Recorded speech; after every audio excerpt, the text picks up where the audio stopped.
السلام عليكم ورحمة الله وبركاته. بسم الله الرحمن الرحيم. أهلا بكم في قناة يوميات غدا وندى. أهلا بكم حبايبي. أنا قلت بقى أعمل لكم النهاردة بقى إيه فيو بقى عن إيه يا حبايبي؟ عن الرنجة في شم النسيم. كل سنة وأنتم طيبين.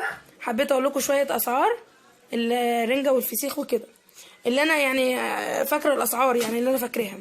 الرنجة في منها أسعار، في منها 36، وفي طبعا بس في محلات تانية ب30، بس ده محل موثوق منه. والدي ربنا يخليه بيجيب دايما منه، هو موجود في الأمارية، اسمه السلام. دي الرنجة دي ب40، الرنجة دي ب40، أحسن حاجة عنده ودلعة وجميلة جدا.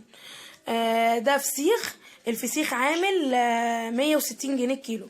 يعني مثلا في واحدة اشترت قدامي سمكة كبيرة حلوة عاملة 230 جنيه، بس سمكة ما شاء الله الله أكبر يعني عليها.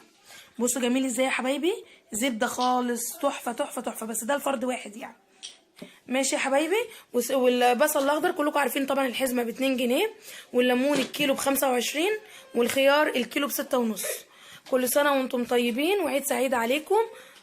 فيا رب يكون شم نسيم خير عليكم، واعياد جميله كلها، ايامنا كلها اعياد يا رب، وما يجعل اي حد يحزن على اي حد، على حبيب ولا بعيد ولا قريب.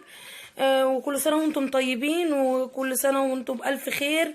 وهنكمل لكم ان شاء الله الرنجه لما نحضرها ان شاء الله نصورها لكم. وكل سنه وانتم طيبين.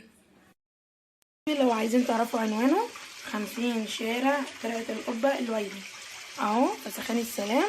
وبنغسل البصل اهو. وكل سنه وانتم طيبين يا حبايب قلبي. الدنيا ربيع والجو بديع، قفل لي على كل المواضيع، قفل قفل قفل قفل. ما فيناش تاني وما فيناش ماني، تاني ماني ايه؟ ده الدنيا ربيع، الدنيا ربيع.